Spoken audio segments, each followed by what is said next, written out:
दोस्तों ये है नेपाल, जिसका नाम सुनते ही याद आती है माउंट एवरेस्ट की, कैंपिंग और ट्रैकिंग की, साथ ही उन प्राचीन मंदिरों की जिन्हें यूनेस्को ने वर्ल्ड हेरिटेज का दर्जा दिया है।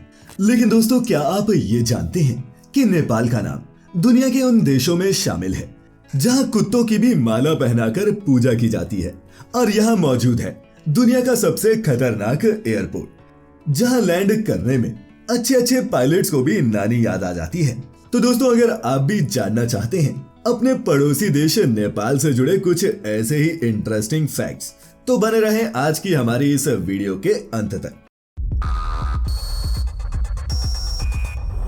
Factify. Facts on your face. Number 1, weed capital. दोस्तों माउंटेन क्लाइंबिंग हो या फिर घने जंगलों में कैंपिंग और ट्रैकिंग, ये वो एक्टिविटीज हैं जो दुनिया भर के टूरिस्ट का ध्यान नेपाल की ओर खींचती हैं। लेकिन दोस्तों क्या आप जानते हैं कि एक वक्त ऐसा भी था जब लोग नेपाल तो आते थे लेकिन सिर्फ गांजा और चरस फूकने। जी हाँ, मैं बात कर रहा हूँ 60 के दशक की, जब नेपाल पूरी दुनिया में वीड कैपिटल के नाम से बदनाम हो चुका था। साल 1965 से 73 तक हजारों फॉरेनर्स वीड की तलाश में नेपाल पहुंचते, खासकर काठमांडू, क्योंकि वहां खुले में नशे पर कोई पाबंदी नहीं थी। ये सब हिप्पीज बसों में लादकर इस्तांबुल यूरोप से काठमांडू आते, और जिस रूट से ये लोग आए थे उसे हिप्पी ट्रेल के नाम से मशहूर किया गया। आने वाले कई सालों तक नेपाल में गांजा चरस का खूब बिजनेस चला, चोरी छिपे इसे बाहर भी एक्सपोर्ट किया गया। लेकिन फिर 1973 में यूएस और इंटरनेशनल प्रेशर के बाद नेपाल को सभी डीलर्स और फार्मर्स के लाइसेंस कैंसिल करने पड़े, साथ ही नार्कोटिक ड्रग्स एक्ट भी लाना पड़ा, जिसके बाद नेपाल में वीड की कल्टीवेशन, प्रोडक्शन और इंपोर्ट एक्सपोर्ट्स को बैन कर दिया गया। हालांकि सरकार से लाइसेंस लेकर अब भी नेपाल में वीड की खेती की जा सकती है, और इस सब पर सरकार कितनी निगरानी रखती है ये सब तो हम जानते ही हैं। Number 2, Gorkha regiment in British army. दोस्तों गोरखा रेजिमेंट सिर्फ इंडियन आर्मी की ही नहीं, दुनिया की एक सबसे शानदार रेजिमेंट्स में से एक है।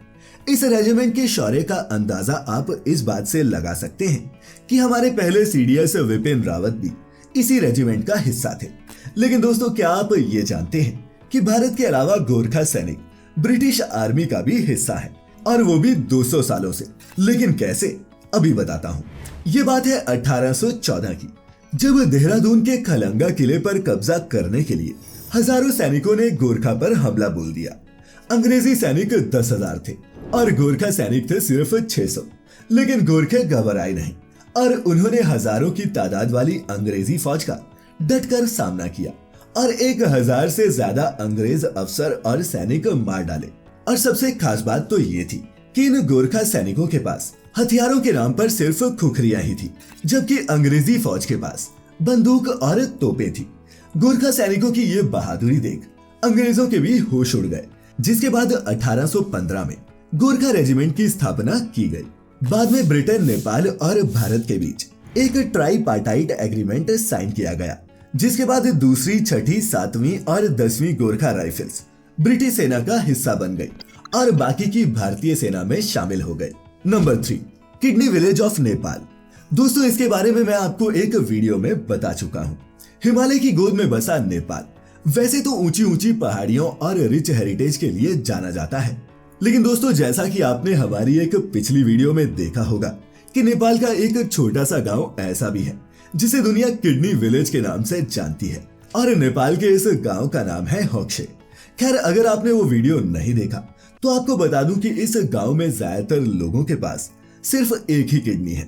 अब आप भी सोच रहे होंगे कि हर इंसान के पास 2 किडनियां होती हैं, फिर यहाँ के लोगों के पास सिर्फ एक किडनी क्यों और कैसे है?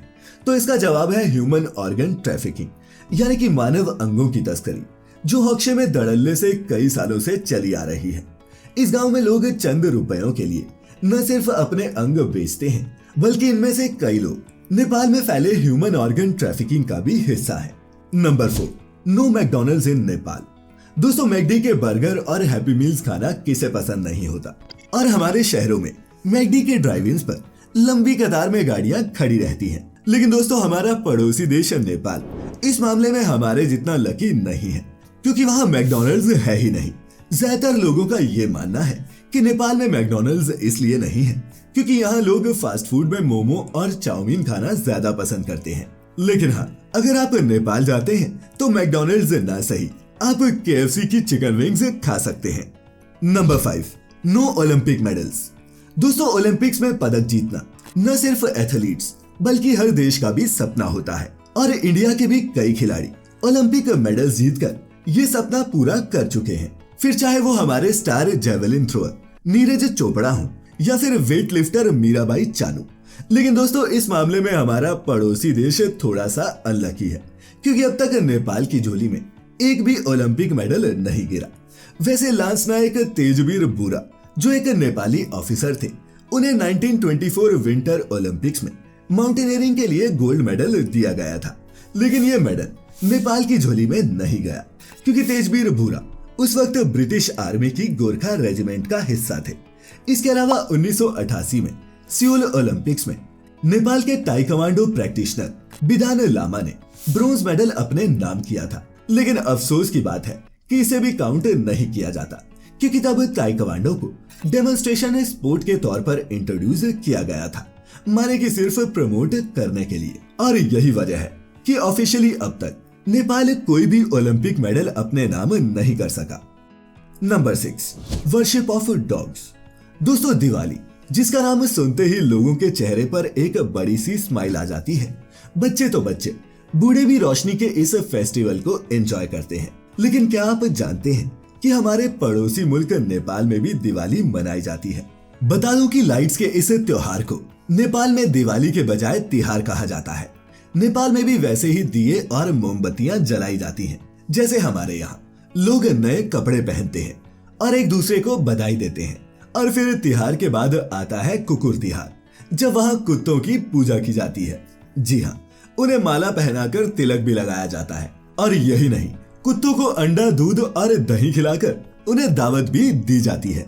Number 7, the most dangerous airport of the world. दोस्तों, चलिए अब बात करते हैं नेपाल के तेंजिंग हिलरी एयरपोर्ट की, जिसका नाम सुनते ही यात्री तो यात्री, पायलट्स की भी हवा टाइट हो जाती है। दरअसल इस एयरपोर्ट पर टेक ऑफ और लैंडिंग कराना बेहद खतरनाक है और यही वजह है कि इस एयरपोर्ट का नाम दुनिया के सबसे डेंजरस एयरपोर्ट्स की लिस्ट में शुमार है।